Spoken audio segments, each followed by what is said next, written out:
Seasonal lag. Seasonal lag, I don't know what it is, but we're going to find out. Yeah, it's a good one. Yeah, and before I get into this topic, I wanted to mention, since we've got an impactful clipper on the way, that was my first Morse Code of Weather topic. It was about clippers. Oh, clippers. And now Yeah, we got a clipper. Approaching episode 150 soon into the new year. So Wait a second. Wait. You mean to tell me prepared that for was that. your first one? Yep. So because we're all educated on clippers, now we get to accept them. Right, And they're yeah. okay to have, We right? can understand the impacts Got it. they bring. Perfect. We've done 150? Almost there. That's impressive. That is impressive. And this is all his own creation. Wow. Morse Code of Weather is Jacob's idea. We never made him do this.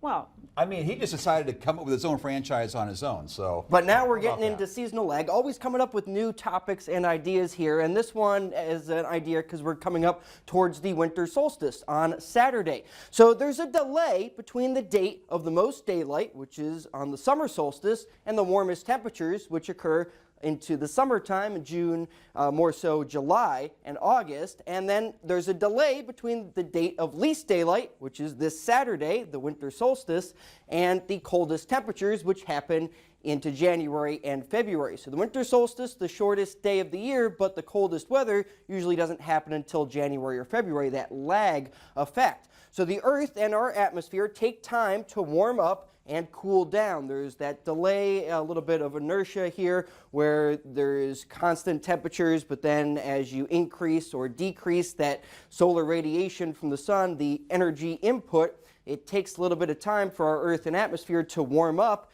in the summertime or to cool down in the wintertime in that lag effect. And specifically, water has a higher heat capacity than land, and it takes longer to change water's temperature. And there's a big coupling or interaction between the oceans, which comprise more than 70% of our planet, and our atmosphere, and how the water and the oceans take longer to warm up and then cool down, leading to that lag effect with our seasons. So it's all about chemistry and specific heat capacity. That's the amount of energy required to warm something up. So we use the term joule for a unit of measurement, but just look at the big difference here between soil, which is only 0.8 of a joule, versus water, which is more than 4 joules needed to heat up 1 gram of water by 1 degree, again, compared to dry soil, which can heat up a lot faster. Water is a very good insulator, so it takes a lot of energy to heat it up, and it will hold on to that heat for a lot longer before it can cool down.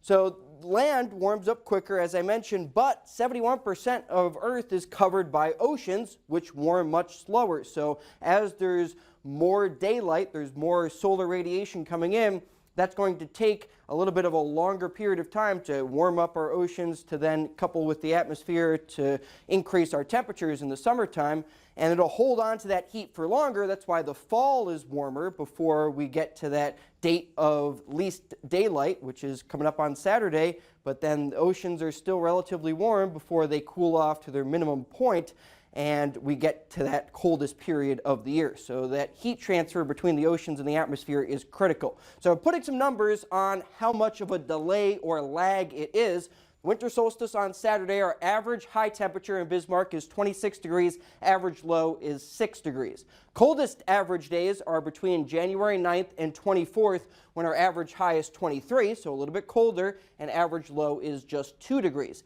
In the summertime, on June 21st, that's the summer solstice, our average high is 79, average low is 54. We got to wait about a month into the end of July for our warmest average day, when our average high is 86 and our average low is 59. So we got to talk about the seasons here and how our Earth is constantly tilted at 23.5 degrees. But it matters where we are in our orbit around the sun, and if those sun's rays are directly pointed at us in the northern hemisphere, or if we're tilted away from the sun's direct rays. So it's all about where we are in our orbit around the sun. Right now we're approaching the winter solstice, that first day of winter on December 21st, when the center of the sun directly above the Tropic of Capricorn in the southern hemisphere, meaning it's summer there, but we have the shortest days here in the northern hemisphere, where we only have about 8.5 hours of daylight. So we have the least amount of solar radiation or energy coming in from the sun right now around the winter solstice, but our coldest days are delayed by about a month just because it takes that lag effect with our atmosphere and our oceans to warm up a little bit on a longer time scale. So on a graphical format here, the peak altitude of our sun is in blue here, whereas our peak temperatures are in red. So let's focus on the summertime.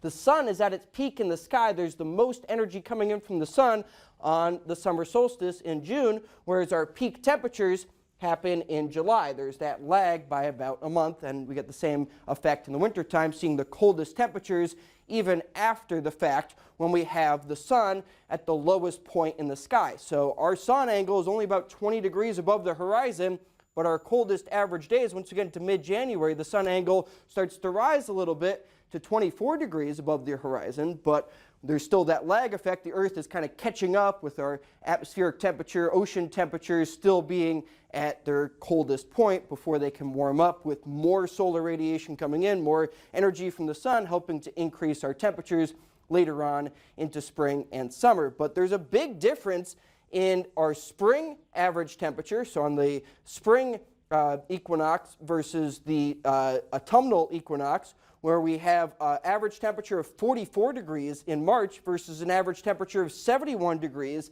in September. So the sun angle is the same, about 45 degrees above the horizon, but there's still that lag effect from very warm atmosphere and oceans in the summertime, leading to a much warmer fall period than what we see in the springtime. So it's interesting, kind of basic concept, but there's a lot of chemistry behind it with the specific heat capacity of specifically the water and the oceans, and how that takes a little bit longer to warm up.